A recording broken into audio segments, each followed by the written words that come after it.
ယနေ့သာသနာတော်နှစ်2590ခုနှစ်ကောဇာတက္ကရာ1388ခုနှစ်ဒုတိယဝါဆိုလပြည့်ကျော်14ရက်ဗုဒ္ဓဟူးနေ့ခရစ်နှစ်2026ခုနှစ်ဩဂတ်လ12ရက်နေ့ပါဘောရရဲ့ပြည်တော်ဘောဝိပဿနာဓမ္မจิตတော်ကြီးမှာ120နဲ့တစ်ချိန်မြောက်ခုနှစ်ရက်တာနေပြောင်းဝဲတဲ့တရားစခန်းဝဲကြီးတိုင်းတရားဝင်အားထုတ်ကြဖို့တော့ယောဂီပေါင်းတော်အောင်တို့ကိုမြတ်စွာဘုရားရှင်ဒီနာတော်များနဲ့အညီကျေးဇူးတော်ရှင်ဘုရားဆရာတော်ဘုရားကြီးဥပနိတ္တကိုခံယူ၍ခန္ဓာဉာဏ်ရောက်ပဋိစ္စသမုပ္ပါဒိဋ္ဌိပြုတ်သစ္စာဆိုင်နိဗ္ဗာန်ရောက်ကြောင်းတရားကောင်းများဖြင့်ဘုံဘုံဉာဏ်ပြုသည်များအကြောင်းကျိုးရည်သည်များကျေးဇူးတည်တဲ့ကျေးဇူးဆက်သောအနေအချင်းဟောကြားပြသပေးပါမယ်ဒီနေ့တရားစကားဝကြီးရဲ့ဆောင်းမြော်တော်နေ့ညဘက်ကာလဒီမှာတရားဝေအားထုတ်ကြဖို့ယောဂီပေါင်းတော်အောင်တို့ကိုဘုံဟောကြားလို့တဲ့တရားတော်လေးကတော့ညဇောဘုရားရှင်ကိုလိုမြတ်ကြီးတပည့်တော်များဖြစ်ကြတဲ့ထေရီများများဤအကြောင်းကြောင့်ကိုဣတိဒါယီအမည်ရှိသောထေရီမကြီးဘဝဇလံကိုဘဝအကြောင်းကိုတန်းစာဆေးပြီးအရှိကတန်းစာဆေးပြီးဟောကြားပေးပြတရားတော်လေးရဲ့နာမည်ကအယိတ်ပမာမခွဲခွာလို့မြည်တဲ့တရားတော်ဖြင့်ဟောကြားပေးပါမယ်။ဘုရားဟောကြားတဲ့တရားတော်ရဲ့နာမည်ကဘာလဲလဲ။အယိတ်ပမာမခွဲခွာအယိတ်ပမာမခွဲခွာလို့တဲ့တရားတော်များကိုမဟောကြားတဲ့မနာကြားတဲ့တွေပါတရားတော်ပါရှင်ဖြစ်တော်မူသောမြတ်စွာဘုရားသခင်ကိုယ်တော်မြတ်ကြီးကိုယ်တော်များကိုရှင်ပန်း၍ရှိခိုးပူဇော်အပ်သောနမောတတ္တသုံးခြင်းဖြင့်ပူဇော်ပါရမရှိခိုးပူဇော်ကြတော်ရပါမယ်ထို့နောက်ကျေးဇူးတော်ရဲ့ဘုရားဆရာတော်ဘုရားကြီးကပူဇော်ကြတော်သောအပြင်အတွေ့အရှိတွေ့လေးကဒိဋ္ဌိပြုတ်လေးကားတို့ကိုဒီနေရာရဆို၍ရှိခိုးပူဇော်ကြတော်ကြပါအောင်ဆိုနမောတတ္တဘဂဝတောအရဟတောသမ္မာသမ္ဗုဒ္ဓတ္တနမောတတ္တဘဂဝတောအရဟတောသမ္မာသမ္ဗုဒ္ဓတ္တနမောတတ္တဘဂဝတောအရဟတောသမ္မာသမ္ဗုဒ္ဓတ္တဘူလာနယသေသာတေကုဒေဝရတိနာစမတေကုညာနိကောမသနေယမူလဝေသောဝါနိကာလဝဇာရှိယံရစေဣရှိရေယောအရဝေတမဝိသေအဟိဒါဝေဒာနိတနာလိခံဘူဝါဒံဒါယောလောနဟောအရိမယောယောမဟိအရိမယဆက်စတိဟံတံယောနာယောနာယောဇာဝံအရဟံနိညာတိယောယမယသာတိမြာတေဇာတိပြေစီရင်နာစေအရာဝိယလူနာညာစွာတတ္တဝါတို့ပြေလာရမှုလောဟုဉာဏ်ဖြင့်ရွှေရော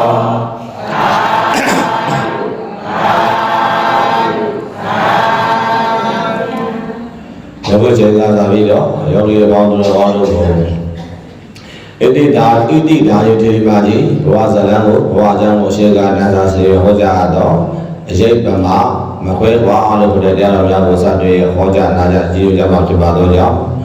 တရားတော်ကြားတဲ့တရားဝေကြားတဲ့ယောဂီပေါင်းတို့ကောင်းတို့မှာတက်တာများတဲ့ဣတိယဘုလိုကိုပြပြပြောင်းလဲနေကြကြပြီးအာယုန်တစ်ပါးစေမသွားပဲနဲ့တရားတော်များကိုယုံကြည်လေးစားစွာဖြင့်ဟောကြားနာကြပူဇော်ကြရအောင်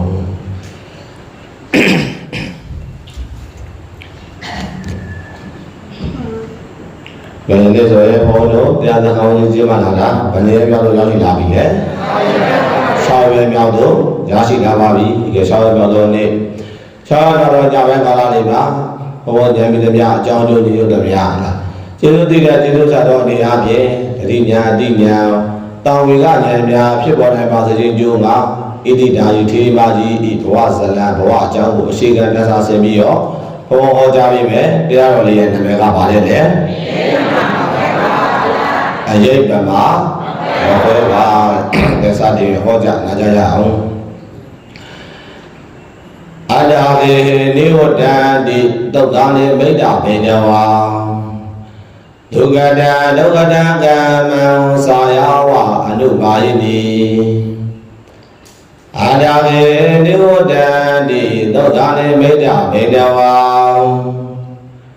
ဒုက္ကတံဒုက္ကတံကမ္မံသာယဝအနုပါယိနိဘေကဝေတဏ္ဍာဘေလွေကိုပြောရကျူသားကြတဲ့စေတယတမိတို့အာဒါမိမိတို့ပိုင်ဆိုင်သားကြောင့်သောအိုအိမ်တိုက်ကြလေအမြေဥဒမြတ်တို့သည်ကဲမိမိတို့ဒါကြီးရာအိမ်ငယ်ဟာညနေဝတ္တံဒီဒါရှိတဲ့နေကြကြလေကုန်၏မေတ္တာဗန္ဒဝါရှိကိနေတဲ့ပြန်တို့အဘုဒ္ဓတပိသာဇနိမယလေယောက်ျားစားရှိကုန်သောမေရွေတင်သာဘောတို့သည်လည်းပဲသုတ်တာလေသုတ်တံတသတေကေဝါတို့ပို့ဆောင်ကြကောင်းနေပြီ၍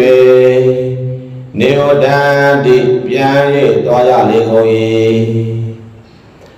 ဒုက္ခတံဒုက္ခတံကမ္မံမိမိတို့ကိုယ်တိုင်ပြုလုပ်ထားသောကုသိုလ်ကံအကုသိုလ်ကံတရားတို့ဒီကသာယဝါအယေတိအလေးအောင်ပေါ်တိုင်းရှိလာတဲ့ကဲ့သို့မိမိတို့တော်မှာအမြဲကပ်ပါလာနေတဲ့ကဲ့သို့အနုဘာယိတိကောင်းသောမသွေစေတဆိုင်ကဲ့၍နာတတ်ပါပေကုန်၏ဣတိသောဘဂဝါဘုဒ္ဓကြည်တော်မူသောမြတ်သောဘုရားတကယ်ကိုတော်မြတ်ကြီးသည်ဩစာကရုဏာစေတာမေတ္တာအဖြင့်ကောင်းသောမသွေဟောကြားတော်မူခဲ့ပါတည်း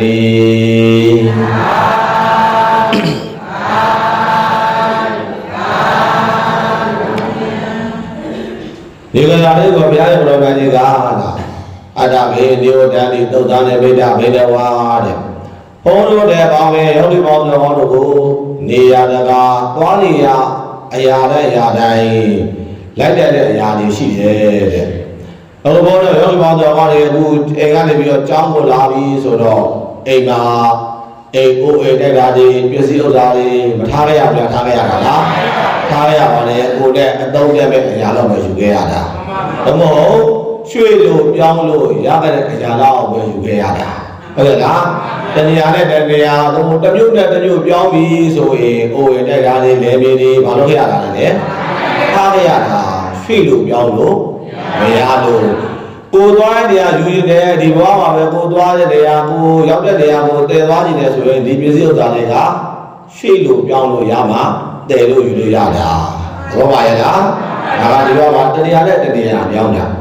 ဒါတော့ဆိုရင်ဘုန်းဘုန်းတို့ပါပဲယောဂီပေါင်းတော်တို့ဒီတနေ့ကြရင်ဒါတည်ဆုံးခြင်းဆိုတဲ့မရဏလမ်းကိုမလိုက်ရမလားလိုက်ရမလားအဲဒီလိုတည်ဆုံးသွားကြတဲ့အခါတဲ့ဘိုးအိမ်တိုက်တာတွေငါဥစ္စာငါပစ္စည်းငါတိုက်ငါကာစသဖြင့်ပုံပိုင်ဆိုင်ထားတဲ့အရာတွေလိုက်နိုင်ပါမလားနောက်ဘဝအထိလိုက်နိုင်ပါမလားလိုက်နိုင်တော့ဘူးပိုင်ရှင်ပဲပြောင်းသွားလိမ့်မယ်ဘာပဲပြောင်းသွားပါလဲလေအိုးဝဲတက်တာပစ္စည်းဥစ္စာတွေမှန်သမျှပိုင်ရှင်ပဲပြောင်းသွားမှာဒီအိုးဝဲတက်တာပစ္စည်းဥစ္စာတွေကကိုယ့်ကိုမခင်တွေ့ဘူးခင်တွေ့ပါမလားကိုယ်ကခင်တွေ့နေတာသဘောပါရဲ့လားဒါတော့သုတ်တံလေမိတ္တဘေနဝါလောကမှာလားဇနီးမေယလေယောက်ျားတမိသားညီကိုမောင်နှမမဲဆွေတငယ်ချင်းအစရှိတော့ဒါတွေကမရှိဘူးလားရှိရလားရှိပါတယ်လောကမှာမိတ်ကောင်းဆွေကောင်းတွေကမရှိကြဘူးလားရှိကြတာလားကိုအခက်အခဲဖြစ်ရင်ကူညီပေးတဲ့သူတွေကိုကြည်ဝါချမ်းသာတယ်ပြီဆိုရင်ဝမ်းမြောက်ကြတဲ့သူတွေကမရှိဘူးလားရှိရလားရှိပါတယ်ဘလို့ပဲမိတ်ကောင်းဆွေကောင်းတွေပဲဖြစ်ဖြစ်ဘလို့ပဲတာကောင်းသမီးကောင်းတွေပဲဖြစ်ဖြစ်ဘလို့ပဲကိုယ့်အတွက်ပါရမီဖြစ်ပဲလို့ခေါ်တဲ့ဇနီးမေယလေယောက်ျားကောင်းတွေပဲဖြစ်ဖြစ်တဲ့မရဏကာလေးသေဆုံးတဲ့ကာလအခါတွေမှာကာလင်ကတော့ ဘဝတစ်ပါးကူးပြောင်းတဲ့အခါလေးပါတဲ့အဲ့ဒီပုဂ္ဂိုလ်တွေတုတ်တာနေမိတ္တဘန္ဒဝါတဲ့အလုံးစုံလိုက်ပို့လို့ရတုတ်တန်ထိပဲလိုက်ပို့ရလိမ့်မယ်ဘယ်ထိပဲလိုက်ပို့ရပါလဲလဲတုတ်တန်ရောက်လို့ဒီမင်းသိလို့ပြီးဆိုသူဘာဖြစ်ကြမှာတော့ပြန်သွားကြမှာဘလို့ပဲမိကောင်းစိတ်ကောင်းကိုယ့်ရဲ့ပါရမီဖြစ်ပဲကိုယ့်ရဲ့သားသမီးတွေပဲဖြစ်ဖြစ်လိုက်နိုင်ပါမလားကိုအတ္တတပြရှစ်ပါးတဲ့သူတွေကလိုက်နိုင်ပါမလားလိုက်လို့တော့ရပါမလားမရပါဘူးလိုက်လို့တော့ရနိုင်ပါမလားအလုံးစုံသုတ်တန်တရားတရားကလည်းနဲ့မပြန်ကြဘူးလားပြန်ကြပါလားပြန်ရပါတဲ့အဲ့ဒါဆိုရင်ဘုန်းတို့မှာကအရေးပမာနောက်ကအမြဲလိုက်တတ်တဲ့တရားတွေကတော့မရှိဘူးလားရှိရလားရှိပါဘောဒုက္ကတံဒုက္ကတံကမ္မံမင်းတို့စေတနာထက်တန်လုပ်ခဲ့တဲ့ကုသိုလ်တွေကမရှိဘူးလားမှန်ပါဗျာနည်းနည်းလေးလားအများကြီးလားအဒုက္ကတံစေတနာထက်တန်စွာဖြင့်လုပ်ခဲ့တဲ့အကုသိုလ်တွေကမရှိဘူးလားနည်းနည်းလေးလားအများကြီးလား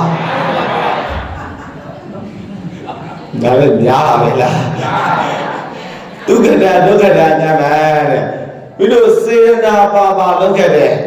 ကုသိုလ်တွေကအကုသိုလ်တွေကော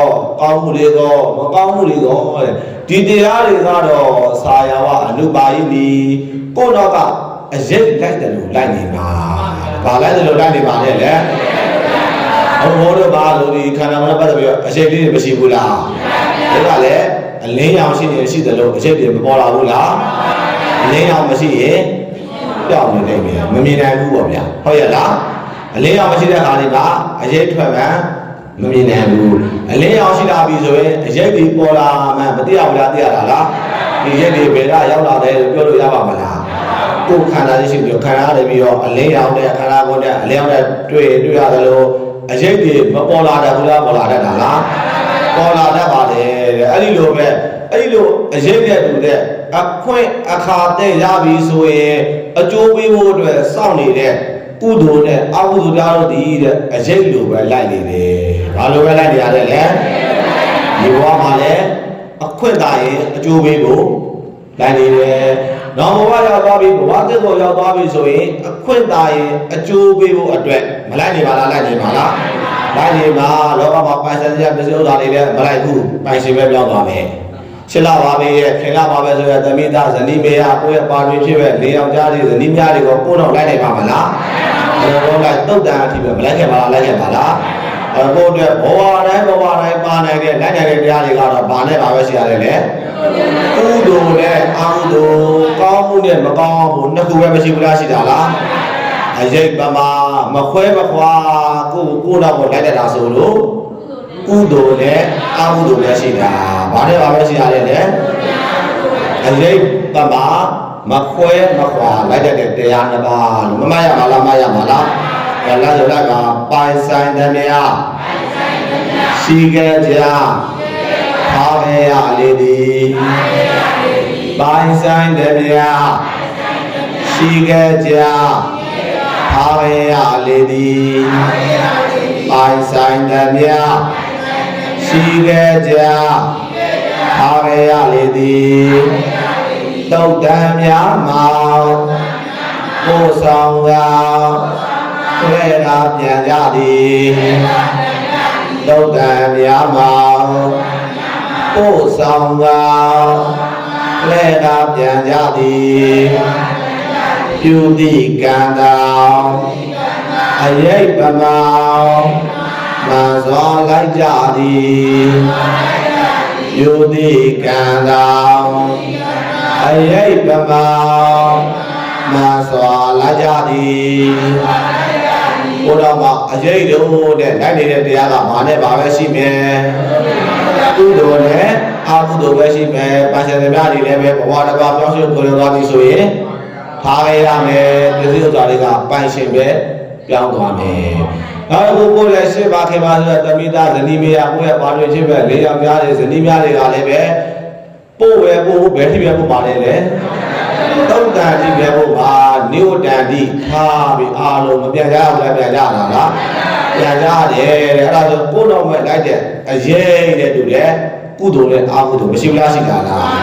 အဲ့ဒါဆိုကုသိုလ်နဲ့အာဟုသိုလ်အရေးဆိုတာလည်းပဲတဲ့အရေးနဲ့ပတ်သက်ပြီးတော့အေးတဲ့အရေးရှိသလိုပူတဲ့အရေးတွေရှိတယ် အစိတ်ကဘယ်လိုမျိုးလဲအေးတဲ့အစိတ်လည်းရှိတယ်လို့ပူတဲ့အစိတ်လည်းမရှိဘူးလားရှိတာလားအဲ့ဒါယောဂီပေါင်းတော်ကလည်းခိုရမယ်ဆိုရင်ဘယ်အစိတ်ကခိုရမယ်အေးတဲ့အစိတ်ကပဲခိုမှာပေါ့ဟုတ်ရဲ့လားကုသိုလ်တွေရှိတယ်ကုသိုလ်လို့ခေါ်တဲ့အေးတဲ့အစိတ်မှာပဲမခိုရပါလားခိုရပါလားအကုသိုလ်တွေများများဖြစ်စေနိုင်တဲ့အကုသိုလ်တရားတွေလို့ခေါ်တဲ့ပူတဲ့အစိတ်မှာတော့ဘယ်လိုခိုကြကြမလဲမခိုကြကြဘူးအဲ့ဒါကြောင့်လည်းဘုန်းတော်ယောဂီပေါင်းတော်တွေအခုပေတော်ကိုမိုးကိုဝိပဿနာဓမ္မ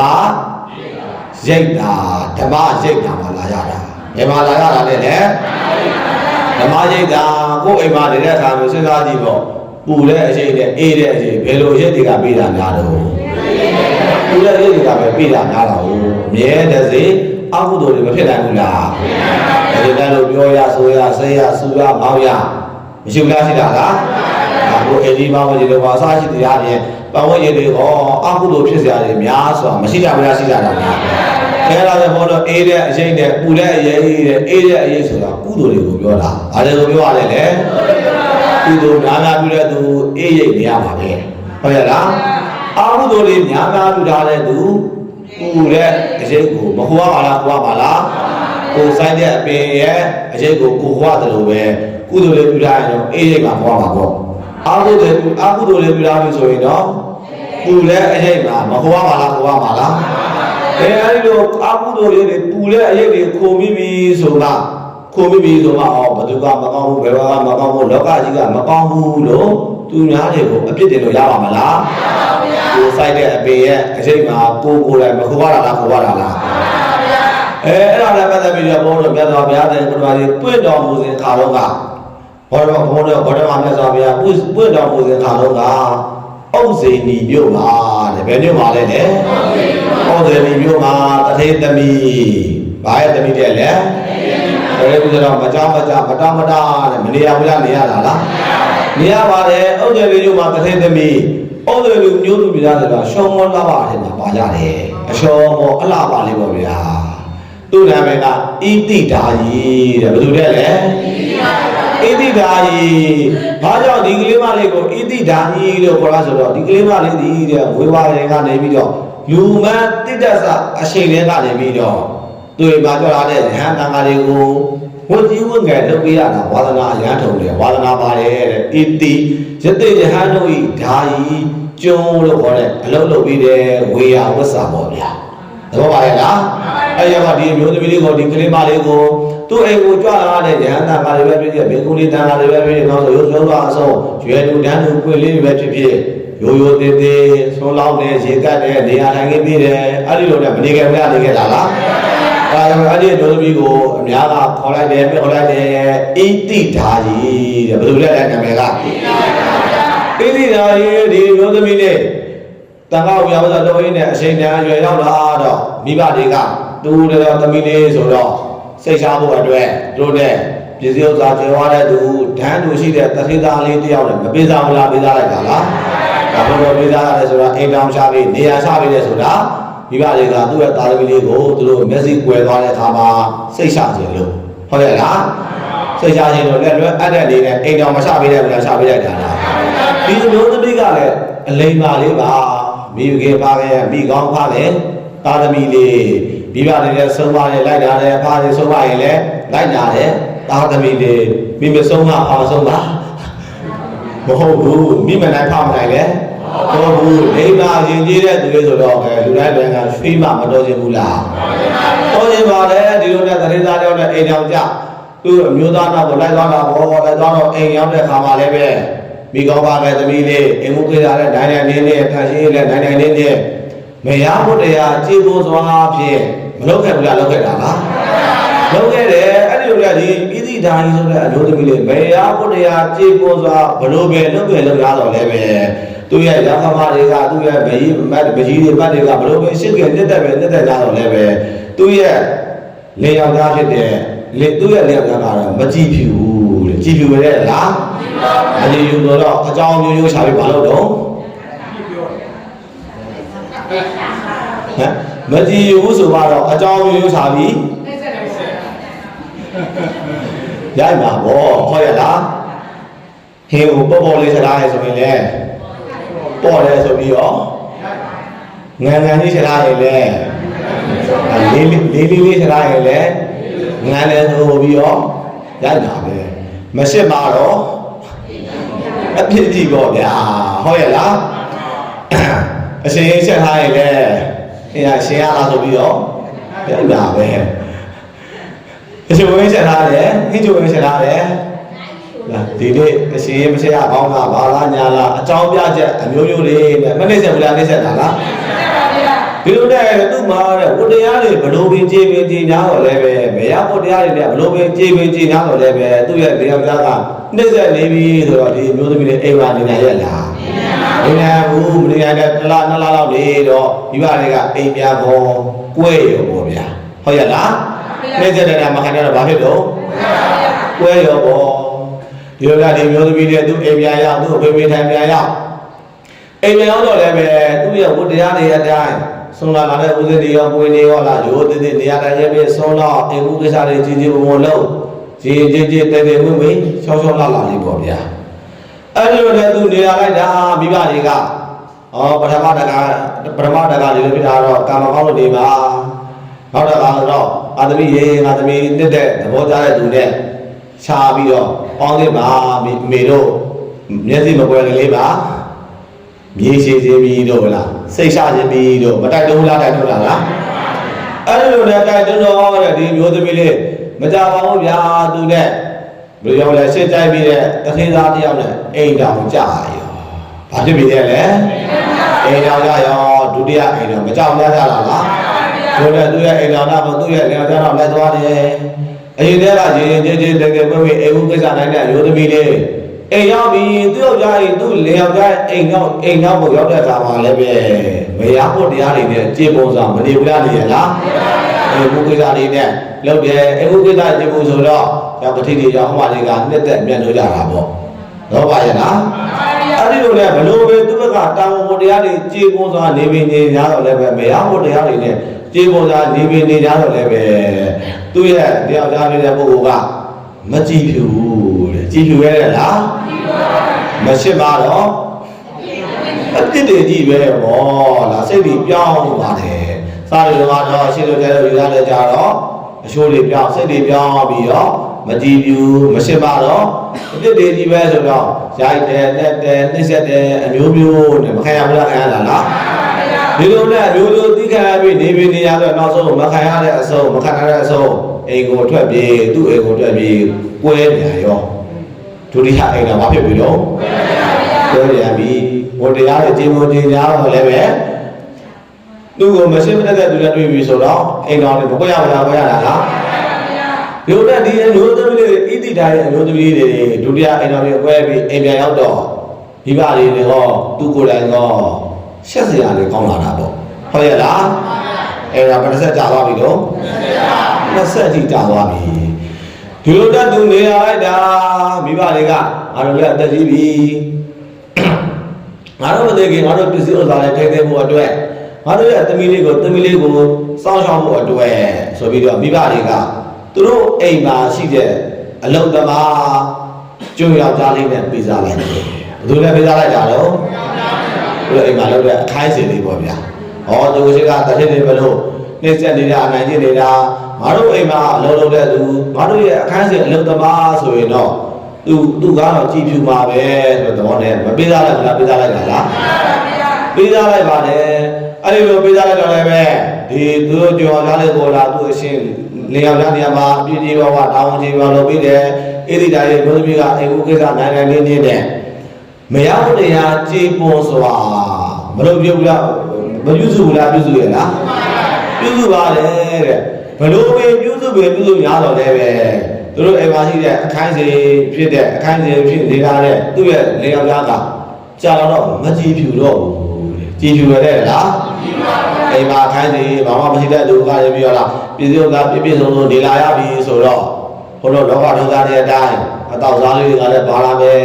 ရိုက်မယ်နဲ့ပဲဆဲမယ်ဆိုမယ်မဖြစ်လာဘူးလားဖြစ်လာတာလားဖြစ်လာတယ်သူ့ရဲ့ဇတိပြဖြစ်တဲ့ဣတိတိုင်းကိုလည်းမကြည်ဖြူတော့ဘူးတဲ့မကြည်ဖြူတော့ဘူးဆိုတော့ကြာတော့ဒီအိမ်မှာအခန်းစီဖြစ်တဲ့အလုံးသမားက သူတော့မပေါင်းနိုင်တော့ဘူးအိမ်ကလည်းမတည်ချင်တော့ဘူးဆိုပြီးတော့သူငန်းငန်းပြက်ပြက်ဆိုပြီးတော့အိမ်ကထွက်သွားတော့အိမ်ကဘာဖြစ်သွားတာလဲလေအိမ်ကဘယ်နဲ့ဆက်ခွဲသွားပြီတော့30တောင်ခွဲသွားပြီချက်စရာမကောင်းလာပြီလားကောင်းလာပြီလားဟိုတော့လောကအနေနဲ့စဉ်းစားကြည့်ပေါ့သူမှလည်းဘာပြည့်မှမရှိဘူးဟုတ်ရဲ့လားမရဘောတရားကျင်းမောသွားနေနဲ့သူရဲ့လေလာလေးကိုပြုစုလို့ပြယူရညာတော့လည်းပဲနှိမ့်ဆက်တဲ့သူနဲ့ငံကျတဲ့သူနဲ့မပေါင်းနေတဲ့သူနဲ့မကြုံအောင်လားကြောက်ရတာလားအိမ်တော်ဘယ်ဆက်ကြသွားပြီလို့အိမ်တော်30ကြာသွားပြီဆိုတော့လောကရက်ွက်ထဲမှာဘယ်လိုပြောမလဲလူတော်တိုးရပါမလားစာစုံလေးတစ်ခုတော့ရှိသေးသုံးကြောင်းကြောင်းတော့ကိုရင်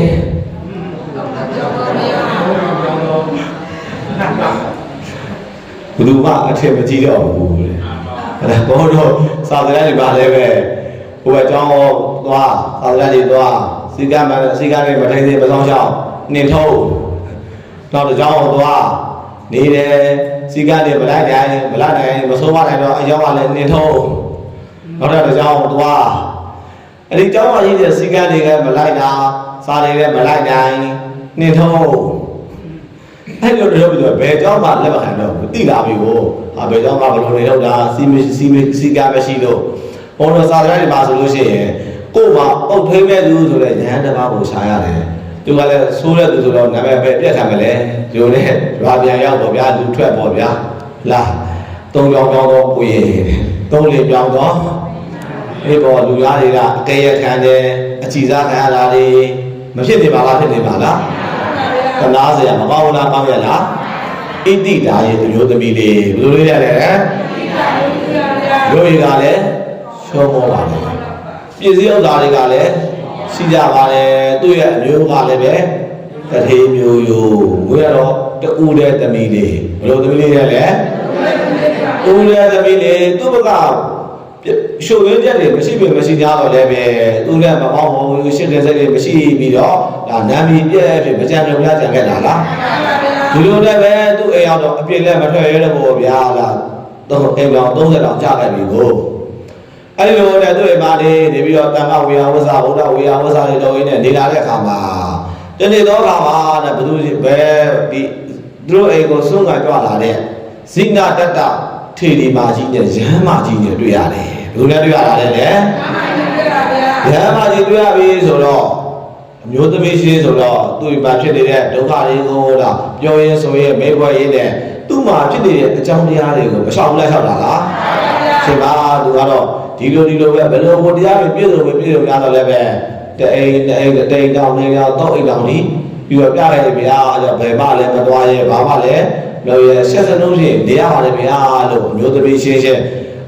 ဇိနာတတအမည်ရှိတဲ့ထေရီမာကြီးကိုသူ့ရင်ထဲမှာရှိတဲ့အကြောင်းတရားတွေရင်ဖွင့်နေတယ်ရှောက်တင်နေတယ်မပြောတယ်ဗျာပြောနေတာလားအဲ့ဒီလိုရင်ဖွင့်နေတယ်ရှောက်နေတယ်တော့ထေရီမာကြီးကရှစ်သမီးတဲ့အတိတ်တုန်းကပြုခဲ့တဲ့ကံတွေကြောင့်ခန္ဓာနဲ့ဆက်နေရတာတဲ့ဘာနဲ့ဆက်နေရတာလဲကိလေသာဝကမ္မဝဝိပါကဝဆိုတဲ့ဘုရားတွေလောကမှာမရှိဘူးလားဘုမာအမြဲမရဲမှာအပါဘုရားတွေမှာလိုက်လာပြီဆိုရင်ခန္ဓာနဲ့မဆက်ရဘူးလားဆက်ရတာလားဆက်ရပါတယ်အဲ့လိုခန္ဓာနဲ့ဆက်ရတာကိုခန္ဓာနဲ့မှမဆက်နိုင်တော့ဘူးတိမခန္ဓာဘူးဆိုရင်ဒီဘုရားတွေကိုဉာဏ်နဲ့ဖြတ်ရမယ်ဘာနဲ့ဖြတ်ရပါလဲဟောတော့ကိလေသာဝတေတိုင်းကမ္မောတွေလောက်ခဲ့ပြီဆိုရင်ဝိပါကဝဆိုတဲ့အကျိုးတရားတွေမရပါလားရပါလားအကျိုးတရားတွေမလိုချင်တော့ဘူးမရချင်တော့ဘူးဆိုရင်ဝိပုဒ်တွေပြတ်ဖို့အတွက်ဘာနဲ့ဖြတ်ရမလဲဉာဏ်နဲ့ပဲဖြတ်ရမယ်ဘာနဲ့ပဲဖြတ်ရပါလဲလေခန္ဓာနဲ့ဆက်နေတဲ့၍တော့ကုန်တယ်ပါမလားမကုန်နိုင်တော့ဘူးစိတ္တမီးဒီဉာဏ်နဲ့ဖြတ်ရမယ်ဒီဝဆင်းရဲတွေကလုံးဖို့အတွက်ဝလိုက်မှုတွေကရုပ်အတွက်ဉာဏ်နဲ့တက်တဲ့နေတဲ့ဘုရားရှင်သာသနာ့ဓမ္မသာသနာ့ဘောင်ဝင်ယဟမတွေဝဲပြီးတော့ယဟန်တရားတွေပွားများအားထုတ်ရမယ်လို့ရှင်မဇိနာတတမထေရမြတ်ကြီးကယဟမကြီးကအမေမရှိဘူးလားမရှိတယ်လားအဲဒီလိုနဲ့မရှိတဲ့အတိုင်းမိဘတွေထံမှာခွင့်တောင်းပြီးဣတိဒါရဲ့အမျိုးသမီးလေးကအရှင်မဇိနာတတထံနာကိုလိုက်သွားပြီးတော့ဘိက္ခုနီမယဟမဝဲလိုက်တယ်ဘာဝဲလိုက်တာလဲရဟန်းမဝဲလိုက်တယ်ဒီလိုနဲ့ရဟန်းမဝဲတယ်ရမကြပြီမှာရဟန်းနာမကြီးဖြစ်သွားပြီပေါ့ဗျာဘာကြီးဖြစ်သွားပြီတဲ့လေ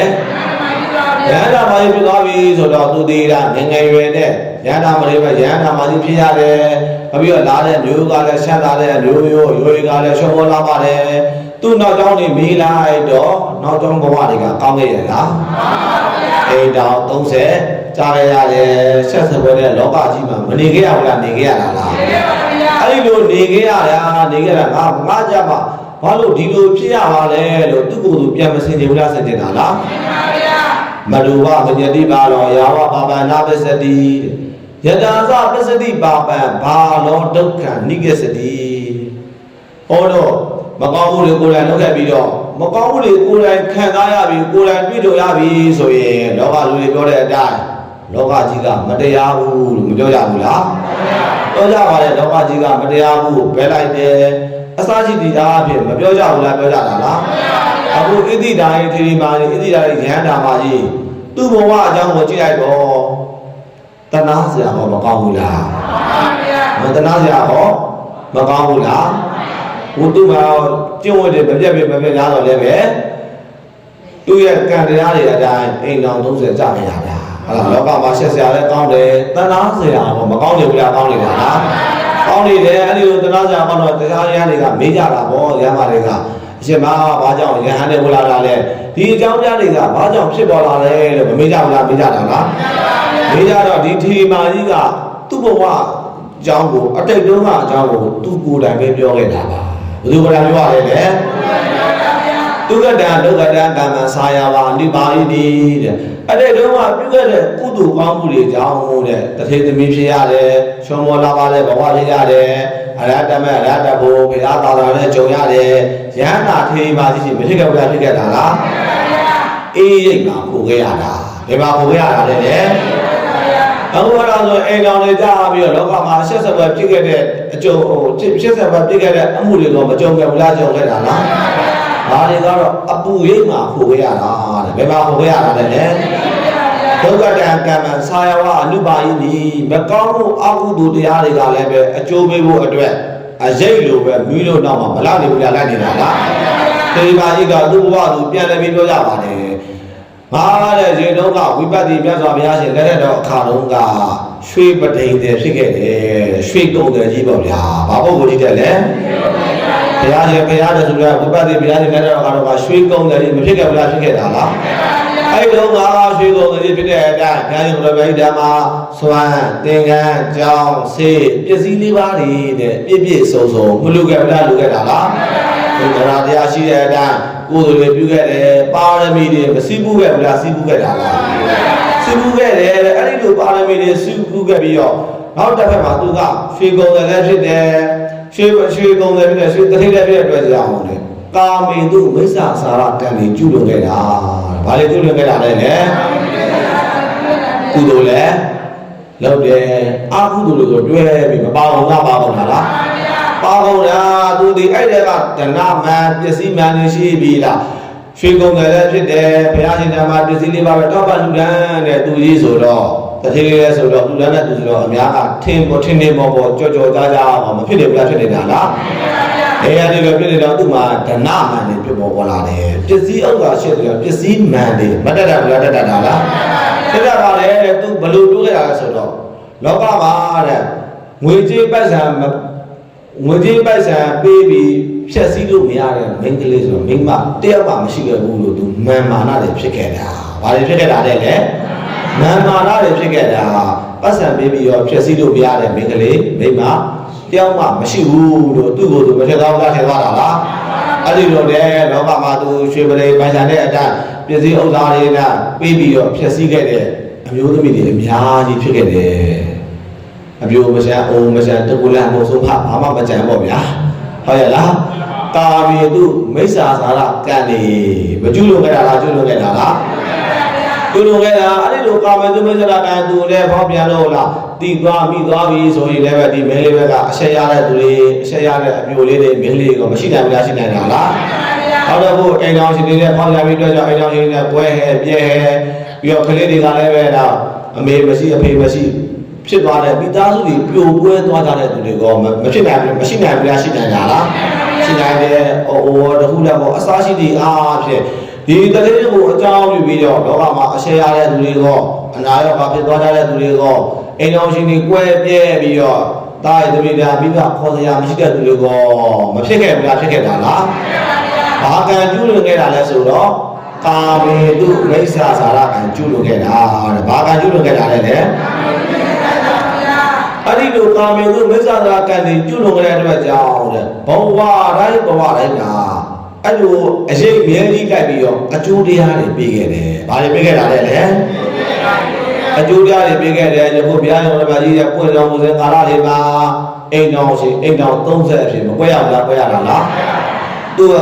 ဘုတရားတွေနဲ့ကြည်ပွန်တယ်မယားကောင်းဖြစ်မနေခဲ့ဘူးလားနေခဲ့တာလား။ကာမေသူမိစ္ဆာစာကံတွေကျူးလွန်ခဲ့ပြီဆိုတော့ဘာဖြစ်ရပြီတော့နေဆက်ခံရတယ်လား။ရှစ်ခင်တဲ့စိတ်တွေဘယ်သူမှမရှိကြတော့ဘူးတဲ့ရှိကြသေးရဲ့လားသမီးသားဘောတော့ရှစ်ခင်ပဲအိမ်တော်ရှင်ဘွားရောက်လာပြီဆိုတော့ရှစ်ခင်တဲ့စိတ်တွေမရှိတော့ဘူးနှိမ့်ဆက်ခံရတာတွေအနိုင်ကျင့်ခံရတာတွေလားအပြစ်မရှိအပြစ်ရှာခံရတာတွေမဖြစ်လာကြဘူးလားဖြစ်လာကြမှာလားဘာကံရဲ့အကျိုးတရားတွေလဲဆိုတော့ကာမေတုမိစ္ဆာစာရကံရဲ့အကျိုးတရားတွေကိုတခြားနဲ့ဆက်နေရလားခန္ဓာနဲ့ဆက်နေတာလားဒါတွေမကပါဘူးတဲ့လူကာသူတတိဘဝတော့ကရှုပရိတဲ့တတိဘဝတော့ကကုသိုလ်ယူပြီးပါရမီဖြစ်ခဲ့တာကတစ်ပိုင်းကာမေတုမိစ္ဆာသနာကံတွေကျူးလွန်ခဲ့တာကတစ်ပိုင်းအရေးမဲတွေကအေးတဲ့အရေးတွေကပူတဲ့အရေးတွေကမလုပ်ခဲ့ဘူးလားလုပ်ခဲ့တာလားအဲဒီအတော်လေးမှာဒီတတိဘဝကနေပြီးတော့ဘာတွေအကျိုးပေးခွင့်ရသွားလဲဆိုတော့အကုသိုလ်တရားတွေအကျိုးပေးခွင့်ရခဲ့တယ်ဘာတွေအကျိုးပေးခွင့်ရခဲ့တာလဲသူပြုခဲ့တဲ့ကုသိုလ်တရားတွေကအကျိုးပေးခွင့်မရသေးတဲ့အတွက်ကြောင့်အကျိုးမပေးပဲတဲ့ဒါမဲ့နောက်ကအရေးအနေနဲ့တော့မလိုက်နေဘူးလားလိုက်နေတာလားဘုရားကလိုက်တယ်တော့အရေးမဲကြီးပဲလိုက်နေမှာပေါ့ဟုတ်လားဘာကြီးပဲလိုက်နေပါတယ်လေကာမတုပ္ပဇာကကျူးလွန်ခဲ့ပြီဆိုရင်တဲ့မိစ္ဆာစာရကျူးလွန်ကလည်းမုံကြသူများရန်သူပွား၏ရှားပါလက်တဲ့ရှမ်းသာစိတ်အိတ်လျက်အဲ့ဒီဗန်တို့မျိုးရုပ်ကာကမျက်နာပလအဆက်ရလည်းရဲ့လက္ခဏာအိန္ဒြေရှင်သွေရှို့သိစီးစိမ်များစွာစိုးရိမ်များစွာရှစ်သူပွားသည်ကာမေတုမိစ္ဆာစာရအကျိုးတည်းတဲ့ဘာကံရဲ့အကျိုးတရားတွေလဲကာမေတုမိစ္ဆာစာရကံရဲ့အကျိုးတရားတွေကာမေတုမိစ္ဆာစာရ၅ပါးတရားထဲမှာတစ်ပါးအဖြစ်မထည့်ထားဘူးလားဘုန်းတော်လူသားတွေမှာဖြစ်နေပြီဆိုရင်၅ပါးသီလမှာ၅ပါးတရားမှာမဆောင်ထိန်နိုင်ဘူး၅ပါးတရားမှာကျိုးနေပြီဆိုရင်အဲ့ဒီဘက်ကိုလူအစ်စ်မဟုတ်တော့ဘူးတဲ့မှန်ပါဗျာလူအစ်စ်လို့ခေါ်တတ်ပါမလားမှန်ပါဗျာလူရုပ်မှလည်းဖြစ်နေပါပေါ့ဟုတ်ရလားတိရစ္ဆာန်နဲ့တူတဲ့သူအစရှိတရားပဲအမျိုးမျိုးမခေါ်တတ်ဗျာခေါ်တတ်တာလားမေဇာသာလာကျူးလွန်ကလည်းမုံကြသူများရန်သူဘွားဤရှားပါလက်တိတ်ရှမ်းသာစိတ်ဤအဲ့ဒီပန်းတို့မျိုးအဲ့ဒီပန်းတို့မျိုးရုပ်ကာကမျက်နာမလအဆက်ရလေလက္ခဏာအိန္ဒြေရင်းသွေရှို့သိစီးစိမ်များစွာရှိသူကွာသည်ကာမေတုမိစ္ဆာစာရအကျိုးတည်းတဲ့သူဘဝတိုင်း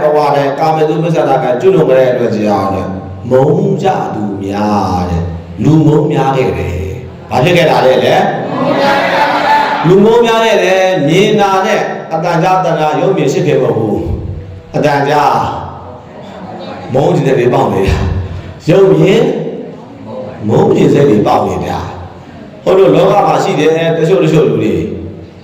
အတန်ကြာတော့လေအတန်ကြာရုပ်လည်းပဲမုံကြီးစိတ်တွေပေါက်နေတာရုပ်မြင်တော့လည်းပဲရှစ်တဲ့စိတ်ခင်းတဲ့စိတ်ရှိကိုမရှိဘူးဒါကာမေတုပ္ပဇ္ဇာကအကျိုးတရားတွေလောကမှာတွေ့ဖို့ကြလိမ့်မယ်သူလည်းမြင်လည်းမမြင်ဘူးသိလည်းမသိဘူးဘယ်မှလည်းမသိဘူးဒါပေမဲ့သူ့ကိုရှစ်တဲ့စိတ်တဏှာတဲ့စိတ်ဆိုတာမရှိပဲနဲ့မဖြစ်တာလားဖြစ်တာလားကာမေဇာစာကကျွလွန်ကလည်းမုံကြသူပွားရန်သူများ၏ရိုးလေးပဲစဉ်းစားကြည့်ပေါ့ကာမေတုပ္ပဇ္ဇာကကျွလည်းပြီးသူရသားတွေဘုရားတို့အိမ်တော်တွေဖြည့်ဆည်းနေကြတဲ့သူတွေသူရဲ့ညီကိုလေးပေါင်းတွေအမျိုးတွေကအကွက်အခါတင့်လို့ရှိရင်ဒီကောင်ကိုပြန်ရောက်လိုက်မယ်တက်လိုက်မယ်ဆိုစိတ်ကမရှိဘူးလားရှိရလားရန်သူတွေလည်းများတယ်ဗါလည်းလည်းများတယ်လေမုံကြသူများရန်သူမုံကြသူပွားရန်သူများဤရှားပါလက်တဲ့ ဟိုတော့ဘုရားမှာကာမေတုမိစ္ဆာသရကံကျူးလို့နေပြီဒီဘုတ်ကိုအိမ်တော်လေးတွေပေါက်ပြနေတယ်လားအာယုံမှာကာမဂုဏ်တွေလိုက်စားနေပြီဆိုရင်အဲ့ဒီဘုတ်ကိုလက်တိတ်သွားတယ်ဘာဖြစ်သွားတာလဲလက်တိတ်သွားတယ်ဟိုတော့ဒီကိုဗီဒီယိုပြည့်စုံမှာမြင်တဲ့မြင်မှုကြလိမ့်မယ်ကြားလည်းကြားမှုကြလိမ့်မယ်အဲ့ဒီအိမ်တော်လေးပေါက်ပြတာတွေအစစပဲကာမေတုမိစ္ဆာကံကျူးလို့ပြီဆိုရင်သူ့မှာအာဟုတုအချိန်ပဲကြီးကျူးလို့လာတာဖြစ်တဲ့အတွက်ကြီးဟာဘဝအဆက်ဆက်ကပြုခဲ့တဲ့အရေးမြဲကြီးလို့ခေါ်တဲ့အကုသိုလ်တရားတွေအကျိုးပေးခွင့်မရပါဘူးလားကြပါလားရှိပါဥစ္စာတွေရော့လာမယ်နဲလာမယ်အစင်မပြေတော့ဘူးအသာရှိတရားဖြင့်ပြောင်းသွားမယ်ပျက်စီးတာတွေအမျိုးမျိုးတွေမကြောက်ရဘူးလားကြောက်ရတတ်တာလားဘုံကြသူများရန်သူပွား၏ရှားပါလက်တိတ်လက်လာပါနေပိတ်တတ်တယ်ရှားပါလက်တိတ်ချမ်းသာစိတ်၏ကာမတုမိစ္ဆာကလည်းကျွလွန်ခဲ့ပြီဆိုရင်ဒီဘုတ်ကပါစိတ်ချမ်းသာခြင်းလည်းမရှိတော့ဘူးတဲ့ကိုယ်ဤချမ်းသာခြင်းလည်းမရှိတော့ဘူးသူဒီတိုင်းမောင်တုံပြီးတော့ရိုးစရာကြီးကြီးကောင်းနေနေပြီဘောပါရဲ့လားဟိုဒီဖောက်ပြန်ရတဲ့သူတွေကာမတုမိစ္ဆာကျွလွန်ခဲ့တဲ့သူတွေအပြင်မှာတွေ့ဘူးရင်ဒီတိုင်းပဲနေပါလိမ့်မယ်ရိုးစရာကြီးဖြစ်နေတာဟုတ်ရလားသူဒီတိုင်းတော့လည်းပဲမောင်တုံပြီးတော့မဖြစ်တာဖြစ်တတ်တာလားဒါကကာမေတုမိစ္ဆာသရကံရဲ့အကျိုးတရားတွေဘာရဲ့အကျိုးတရားတွေလဲရှားပါလက်တဲ့ရှားသာစိတ်ဤအဋ္ဌိပန္တုတဲ့အမှန်တရားပြောမယ်ဆိုရင်အမျိုးသမီးတချို့နော်တချို့အမျိုးသမီးတွေဖြစ်ရတယ်ဆိုတာကာမေတုမိစ္ဆာသရကံကြောင့်ဖြစ်ရတာသဘောပါရဲ့လားအခုဣတိဒါရဲ့အမျိုးသမီးလေးပါရမီဖြစ်စဉ်ကတော့ရွှေပရိန်နဲ့ရွှေကုံတဲ့တထေသာနောက်ဆုံးပါရမီကျွတ်တန်းဝင်မဲ့ဘဝမှာမဖြစ်ရတာတော့အမျိုးသမီးဖြစ်ရတာအမျိုးသမီးဖြစ်တဲ့အကြောင်းတရားတွေပါလဲပဲကာမေတုမိစ္ဆာသရကံကျွလို့ပြီးပြီဆိုရင်အမျိုးသားဘဝကလည်းပြီးတော့အမျိုးသမီးဘဝကိုမပြောင်းတတ်ဘူးလားပြောင်းတတ်တာလားဘုတ်ခံရမှာမလို့ဝုတ်ပေးတဲ့ကံကဝုတ်မှာအမြင်ငဲမှာပါဆိုတဲ့အတိုင်းကဝုတ်ပေးတဲ့ဓာတ်ကိုခန္ဓာနဲ့မဆက်ရမှာလားဆက်ရမှာလား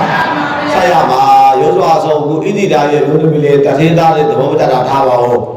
ကိုယ်အိမ်မှာခိုင်းနေတဲ့အလုသမားကအစားမပေါင်းချင်တော့ဘူးပြင်မရဲ့ပြင်မပါပါစေလုံးရဲ့လုံးပါစေသူနဲ့တော့မပေါင်းနိုင်ဘူးချမ်းချမ်းသာသာနဲ့တထေသားဘဝရောက်လာတာဗျာ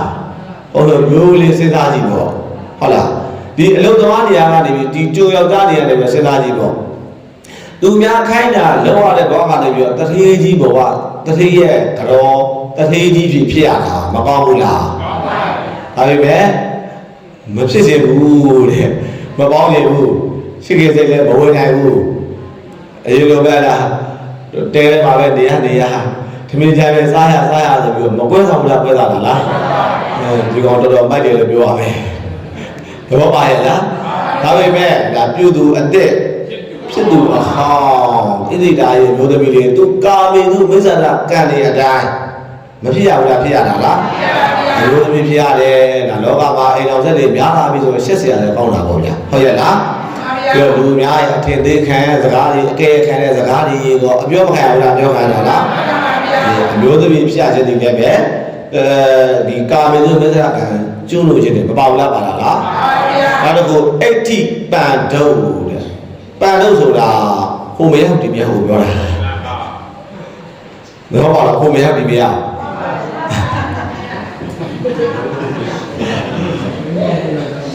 အဲ့ဒါတွေလည်းပဲလောကမှာအဝေမဆန်လို့များဟုတ်ရဲ့လားဟိုလူကတွေတော့ဒါတွေများစွာရှိရတဲ့အတွက်ပြောရတာမကောင်းပါဘူးအဲ့လိုတွေအဲ့လိုများစွာဖြစ်ကြတာပါပဲဟိုလောကကြီးဆုတ်လာတယ်တာယာတော်ကြီးဆုတ်လာတယ်ကုသိုလ်တွေဆုတ်လာတယ်ဆိုတာအဲ့ဒီအကြောင်းတစ်ချက်လည်းပါတယ်ယောက်ျားချင်းမင်္ဂလာဆောင်တယ်မိန်းမချင်းမင်္ဂလာဆောင်တယ်ဒါလောကကြီးပြည့်စည်လာတာဘာလို့လဲဆိုတော့ကာမေတုမိစ္ဆာသရကံတွေစီးတွေပြတ်ကုန်တာအိမ်တော်ရှင်ကလည်းအိမ်တော်ရှင်စီးတဲ့မလေးအပြိုကလည်းအပြိုစီးတဲ့မလေးလူကလည်းလူစီးတဲ့မလေးအစားရှိသည်အဖြစ်ကျူးလွန်မှုတွေများလာတယ်1500ကိလေသာတွေများလာကြတဲ့အတွက်ကြောင့်လား သမီးနဲ့အဖေနဲ့သမီးနဲ့လောကမှာမှားကြကြတယ်ကိုမရှိဘူးလားဘုရားအားဆိုဒီတွေ့မတော်တောက်တဲ့ဆုံးမှာသမီးရွယ်နဲ့အဖေရွယ်နဲ့ပြန်ရတဲ့သူတွေကိုလောကမှာမရှိဘူးလားရှိတာလားကိုယ့်ရဲ့အမေရွယ်နဲ့ကိုယ့်ရဲ့သားရွယ်နဲ့ပြန်ရတဲ့သူတွေကိုလောကမှာမရှိဘူးလားရှိတာလားလောကကြီးပြည့်စည်တာလားဘာကြောင့်ပြည့်စည်လာတာလဲစီးတွေပတ်ဖို့လားလူတွေကလူနဲ့မတူတော့ဘူးလေဘာတွေနဲ့တူကုန်တာတော့တိစ္ဆာတွေနဲ့တူကုန်တာလာဖို့ဟောတော့မျက်စိရှိမှမြင်တဲ့အတိုင်းခွေးနဲ့ကြက်တွေပေါ့ဗျာဟုတ်ရဲ့လားသူတို့စိတ်ထဲမှာအဖေအမေဆိုတာရှိရလားမရှိပါဘူးအားလုံးလုံကျူးမိတတ်ကြတယ်ပေါ့နော်အဲ့ဒါတွေကကာမေတုပစ္စဒကံတွေများလာပြီလောကကြီးမှာကိလေသာတွေများလာပြီဖြစ်တဲ့အတွက်ကြောင့်ဘေးရန်အန္တရာယ်တွေများတယ်မကြောက်မနာတာတွေတွေ့ရတယ်ကြုံရတယ်ဒါအဋ္ဌိပန္တုပန္တုဆိုတော့ဟိုမရောက်ဒီမရောက်နေကောမျိုးရုပ်အခါခါတဲ့ဖြစ်ရတဲ့ဘဝတိုင်းမှာတဲ့ရုပ်ညံ့တဲ့အမျိုးမှာဖြစ်ရတယ်စေသာမျိုးတရောင်းစားအမျိုးပြည့်တန်စားအမျိုးပြီးတော့နာမကျမ်းနေရတဲ့မှာနာမကျမ်းနေတဲ့သူတွေရဲ့အမျိုးငါလူလုံးပြစရာမရှိတဲ့အမျိုးတွေမှာမဖြစ်ရတဲ့ဘုရားဖြစ်ရတာလားအမျိုးတွေရုပ်ညံ့သွားတယ်ရုပ်နေသွားတယ်ဆင်းရဲခြင်းတွေရောလားပြန်ပြတာတတ်စရာမရှိတဲ့အရာတွေပဲမဖြစ်တဲ့ဘုရားဖြစ်တတ်တာလားအာမေသူမစ္ဆာသရကံဘာကံတဲ့လဲမျက်နာမလားကာမေသူမစ္ဆာသရကံကြည်လိကာမေတုမစ္ဆာကလည်းကျွလွန်ခဲ့ပြီဆိုရင်တဲ့ဖြစ်ရဘဝတိုင်းကဘယ်သူမှရှက်ခင်စိတ်တွေမရှိဘူးတဲ့ရှိကြရဲ့လားသူကံတွေကကာမေတုမစ္ဆာကဆိုတဲ့အရေးပဲကြီးကအကျိုးပေးပြီဆိုရင်ရှော့ဘလောက်ပဲရှော့မောဘလောက်ပဲလာပဘလောက်ပဲပြည့်စုံလာတယ်ရှိ80ရခင်စရာမကောင်းတော့ဘူးတဲ့မလှတဲ့မြို့ကြီးမလှတဲ့ခန္ဓာကိုယ်တွေမဖြစ်တတ်ဘူးလားဖြစ်တတ်တာလားမျက်နာမလှအဆက်ရရဲ့အဆက်ရလေရဲ့တဲ့လောကမှာကာမေတုပစ္ဆာကံတွေကျွလွန်ခဲ့ပြီဆိုရင်တဲ့လောကမှာနေတဲ့ကမှာအဆက်ရစရာတွေပဲဖြစ်နေတတ်တော့တယ်အခုကြည့်လိုက်တော့ဣတိဒါယိဒီမာကြီးဣတိဒါယိအလောင်းရပါကြီးနောက်ဆုံးဘဝမှာတော့မှခန္ဓာနဲ့အဆက်ရအောင်မဆက်ခဲ့ရဘူးလားဆက်ခဲ့ပါဗျာတယောက်ပြတ်တယ်တယောက်အိမ်တော်ပွဲတယ်လက်ခံလို့ရသေးတယ်နှစ်ယောက်ပွဲတယ်ဒါတော့ကန်ဆိုးလို့နေပါဆိုပြီးတော့လက်ခံလို့ရသေးတယ်3ယောက်မှဖြစ်လာပြီဆိုရင်ရှင်းစရာတော့ကောင်းပါပြီဟုတ်ရဲ့လားကိုယ့်ရဲ့မိဘတွေကိုကိုယ့်ရဲ့ဆွေမျိုးတွေကိုကိုယ့်ရဲ့အတန်းဝိုင်းတွေကိုကိုယ်ကိုယ်တိုင်ကလူတော်တူဖို့မရှိရဘူးလားရှိရတာလားအဆက်တရားတွေနဲ့မတွေ့ရတာလားတွေ့ရတတ်တာလားနောက်တော့လက္ခဏာအိန္ဒြေရွင်သွေရှို့သိမ်းတဲ့ခန္ဓာပေါ်မှာရှိတဲ့မျက်စိနားနှာခေါင်းလျှာကိုယ်ဒါတွေကရှုပ်ရင်းနေကုန်ပဲဘာဖြစ်ကုန်ပါလဲရှုပ်ရင်းကုန်ပါကိုယ်ရဲ့အင်္ဂါမပြည့်စုံဘဲနဲ့မူလာတဲ့သူတွေခြေမပါလက်မပါမျက်စိမမြင်အစရှိတရားဖြင့်ဖြစ်ရတဲ့သူတွေလောကမှာမရှိဘူးလားရှိတာလားဒါတွေကလေးပြီတဲ့သူတို့ဒီလည်းပဲဒါဝတ်လိုက်ခံရတာဘာလိုက်ခံရတာလဲ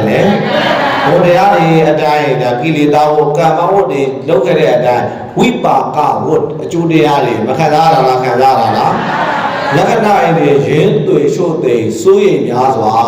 တဲ့ဘယ်တရားနေဘယ်တရားသွားစိုးရိမ်စိတ်တွေများစွာနေရလိမ့်မယ်ဘာတွေပဲနေရပါလဲစိုးရိမ်များစွာရှစ်သူကွာသည်ကိုရှိရတဲ့ခင်ရတဲ့သူတွေနဲ့ပိယဟိဝိပယောဘောဒုက္ခလို့တဲ့ဒီဒုက္ခကလည်းပဲဆင်းရဲတဲ့ဒုက္ခမျိုး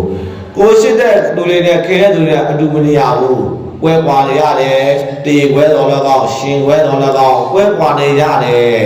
အဲ့လိုကွဲကွာကြပြီဆိုရင်စိတ်ချမ်းသာရင်ကိုယ်ချမ်းသာခြင်းတော့ဖြစ်နိုင်ပါမလားအဲ့လိုဖြစ်ရတဲ့အကျိုးတရားတို့ဒီကာမေတုမိစ္ဆာသရကံကိုကျွလွန်ခဲ့တဲ့အကျိုးဘာကံကိုကျွလွန်ခဲ့တာလဲမိစ္ဆာစာရကျွလွန်ကလည်းမုံကြသူများရန်သူပွားဤရှားပါလက်တိရှမ်းသာစိတ်လည်းရဲ့အဋ္ဌိပန္တုမျိုးရုပ်ခါကမျက်နာမလအဆက်ရလည်းရဲ့လက္ခဏာအင်းတွေရင်ရွန်းသွေရှို့သိဆိုရင်များစွာရှစ်သူကွာသည်ကာမေတုမိစ္ဆာစာရကံအကျိုးတရားသည်ဒီတေရိကာယတိသူပါရမီဖြစ်စဉ်ကတော့ကရွှေပရိသေမျိုးသားဖြစ်တဲ့ကတော့က ပါရမီလည်းဖြစ်စည်းခဲ့တယ်လို့အရှိတ်ကြီးတွေလည်းလောက်ခဲ့တယ်လို့အရှိတ်မဲတွေဖြစ်ကာမေတုဝိသရကံတွေလည်းမကျွလွန်ခဲ့တာလားကျွလွန်ခဲ့တာလားဘဝတိုင်းမပါခဲ့ဘူးလားပါခဲ့တာလားအရှိတ်လူပဲတဲ့မခွဲမခွာမပါတယ်ဘူးလားပါခဲ့တာလားအကျိုးပေးခွင့်ရရင်အကျိုးပေးဖို့အတွက်စောင့်နေကြတာဘာရှိဖို့စောင့်နေကြတာလဲအဲ့ဒီလိုနဲ့ဒီရွှေပရင်နဲ့ဘာကနေပြီးတော့ပါရမီလည်းဖြစ်ရတာတစ်ပိုင်းအကုသိုလ်တွေကျွလွန်ခဲ့တာတစ်ပိုင်းအဘဝကနေပြီးတည်တော့တဲ့အကုသိုလ်တွေအရင်ဆုံးအကျိုးပေးတယ်ဘာတွေအကျိုးပေးရလဲငရဲကိုကြားရတယ်ငရဲကိုကြားရတယ်လေငရဲကိုကြားငရဲကိုအားရအောင်ခံအဲ့ဒါလည်းတသက်စင်တလားတော့တရိစ္ဆာန်ဘဝကိုရောက်ရတယ်ဘယ်ကိုရောက်ရတာလဲတရိစ္ဆာန်ဘဝကိုရောက်ရတော့လည်းပဲတဲ့အစားရည်စားလေးနဲ့ရှုရှုတဲ့နေနေရတယ်ဘာဖြစ်တော့သူ့ကိုဒီတရိစ္ဆာန်ဘဝရောက်တဲ့ခါမှာလည်းပဲတန်တဲ့အပေါင်းဘောတွေကယူကမောတွေကနှိမ့်ဆက်တာတွေအနိုင်ကျင့်တာတွေမကြုံရဘူးလားနှိမ့်ဆက်တာတွေအနိုင်ကျင့်တာတွေကြုံရတယ်နောက်တစ်ခုတဲ့တရိစ္ဆာန်ဘဝရောက်ပြီးရောက်ကြတော့လည်းပဲတဲ့တိတ်ပွက်ခံရတယ်ဘာလို့ပါလာလဲတိတ်ပွက်ခံရတယ်တဲ့အဲ့ဒီလိုနဲ့နေလိုက်တာမြောက်ဘဝတွေကောစိတ်ဘဝတွေကောနွားဘဝတွေကောမနေခဲ့ရဘူးလားနေခဲ့ရတာလားဝိတရားတွေကိုဥပေးတဲ့အတိုင်းတွေကိုတခြားနဲ့ဆက်နေရတာခန္ဓာနဲ့ဆက်နေခဲ့ရတာလားခန္ဓာနဲ့ဆက်နေခဲ့ရတာအဲ့လိုနဲ့တိရစ္ဆာန်ဘဝကနေပြီးတော့တိရစ္ဆာန်ဘဝမှာဝိတရားတွေခံပြီးတော့လူဘဝကိုပြန်ရောက်လာတယ်ဘယ်ကိုပြန်ရောက်လာတာလဲလူဘဝကိုပြောင်းတဲ့အခါမှာလည်းပဲတခုသောဘဝမှာအမျိုးသမီးပဲဖြစ်ရတော့တယ်။ဘာပဲဖြစ်ရတာလဲ။ကာမေတုဝိသရကံတွေတဲ့အမျိုးသမီးဖြစ်ရတယ်။နောက်ပြီးတော့ဖြစ်တဲ့ဘဝမှာလည်းပဲအမျိုးရုပ်တဲ့စေရသားမျိုးမှာဖြစ်ရတာ၊ကျုံမျိုးမှာဖြစ်ရတာ။ဘယ်မျိုးမှာဖြစ်ရတာလဲလေ။အဲ့လိုလေကျုံမျိုးမှာဖြစ်တော့အမျိုးသမီးဘဝတော့ကသူ့ရဲ့ဖေဖေတွေကပဇာနေဝေခြင်းပဇာတဲ့ရှိအကျွေးမဆနိုင်တော့မယငယ်ဖြစ်အကျွေးသိမ်းခံရတယ်။ဘာဖြစ်သိခံရတာလဲလေမယငယ်ဖြစ်အခန်းစီတာလာပေါ့ဗျာဟုတ်ရဲ့လားအာယုံ၅ပါးကမ္ဘောတရားပြည့်ဝဲဖို့တက်တာအခန်းစီတာလာဖြစ်အကျွေးအသိမခံရဘူးလားသိခံရတာလားအကျွေးသိခံရတော့လည်းပဲတဲ့ကိုကသွားတော့မယငယ်ဖြစ်သွားရတာအိမ်ရောက်တော့မယားကြီးကနှိမ့်ဆက်သူ့ရဲ့လျံများကနှိမ့်ဆက်အဲ့ဒီလိုနဲ့နှိမ့်ဆက်မှုတန်နေမခံခဲ့ရဘူးလားခံခဲ့ရတာလားခံခဲ့ရတယ်အဲ့ဒီလိုနဲ့အဲ့ဒီအိမ်ကထွက်ပြေး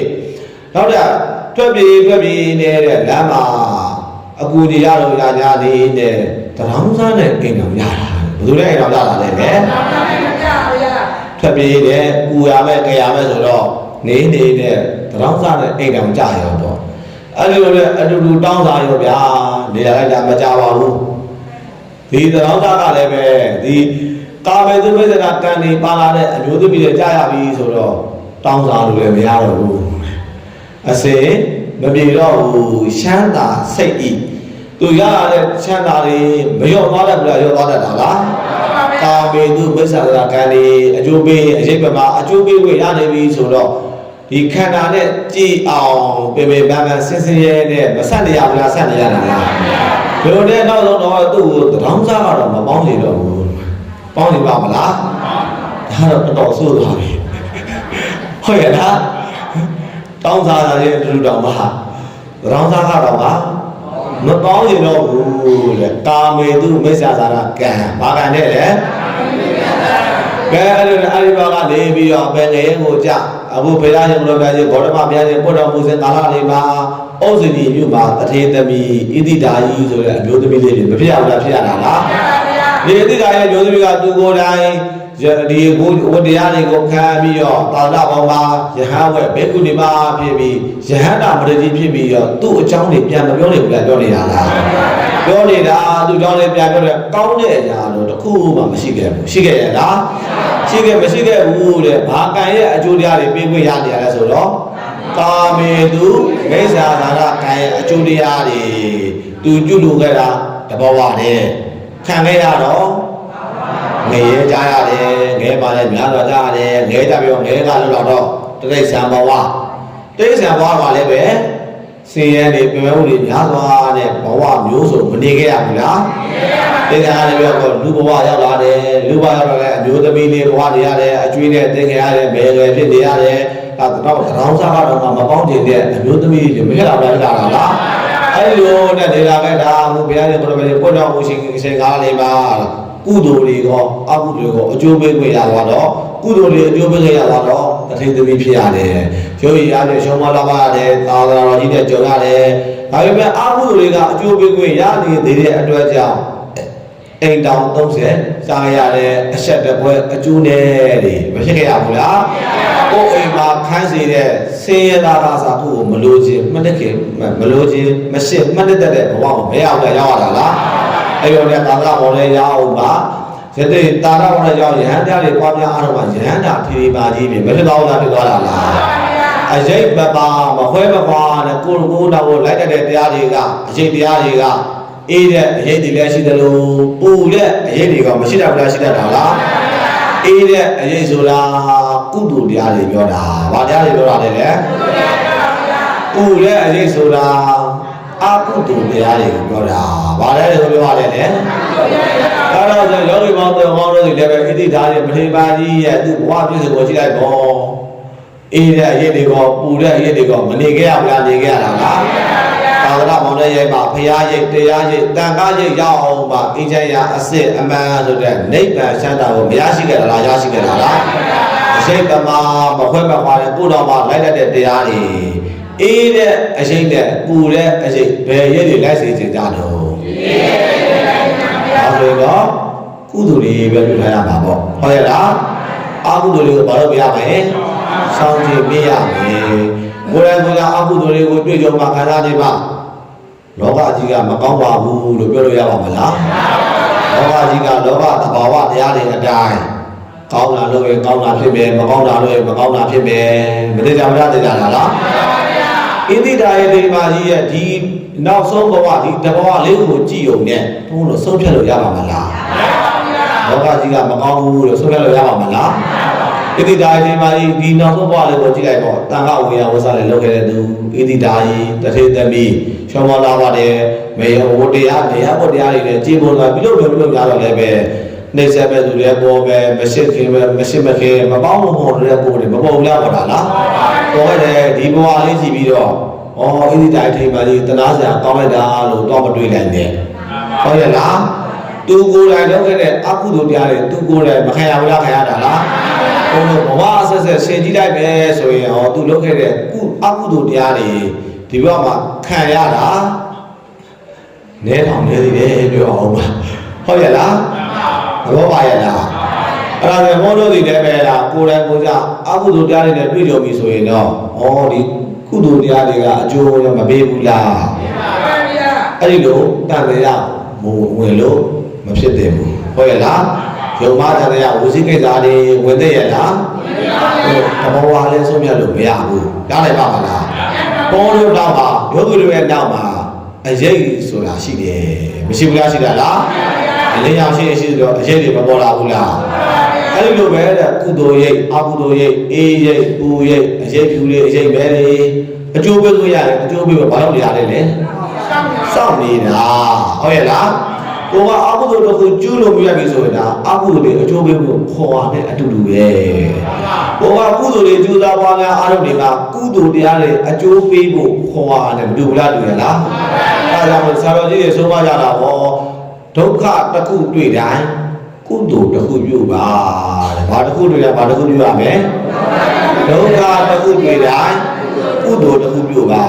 အဲ့ဒီမိပညာအဲ့ဒီတက်တဲ့ကိုသိကြဘေဒင်ဆရာတွေကရရရှိခိုင်းတာဟုတ်ရလားရရရှိခိုင်းတာဘေဒင်ဆရာတွေရရရှိခိုင်းပြီဆိုတော့ငါရင်နဲ့အတိအကျစက္ကန့်နဲ့အတိအကျမလုပ်ဘူးလားလုပ်ပါဗျာလုပ်ကြတယ်ဟုတ်ရလားဘုရားရှင်ဘုရားကြီးကမေးရှိခဲ့ပြီဒုက္ခတံဒုက္ခတံကမ္မဆာယဝအနုပါယိပိအတ္တကေနိယတံလေသုတ်တာနိမိတ်တဘိနဝဒုက္ခတံဒုက္ခတံကမ္မဆာယဝအနုပါယိပိကိုရောက်ကိုတော့ကအေးအေးဒီလိုက်ရှင်လဲဆိုရင်ကုသိုလ်တွေမပြုမေးရမှာလားပြုပေးရမှာလားဒုက္ခတစ်ခုကြုံတိုင်းကုသိုလ်တစ်ခုပြုရမယ်ရရရှိတယ်ဆိုအဲ့ဒါပဲဟုတ်ရဲ့လားတရားဘောဘယ်နည်းရရရှိခိုင်းတာဘာလို့ခိုင်းတာတော့ဘယ်ဖေရမှာဘယ်တော့မှာရေပတဲ့ဘွက်စောပတဲ့ခုမိုးရပတဲ့ခုဖျောင်းတဲ့ပတဲ့ခု ပုံကပြောပွဲစောလေးပါဖြင့်ကတ်လိုက်တာဘယ်နေ့ပါဘယ်ချိန်ပါလမ်းမေးခွေးလေးကိုအစာကျွေးလိုက်တာဒါလည်းကုသိုလ်ခိုင်းတာပဲဟုတ်ရဲ့လားဒါနာကုသိုလ်လေးနဲ့ဘယ်လိုခံပြလောက်ခိုင်းတာလား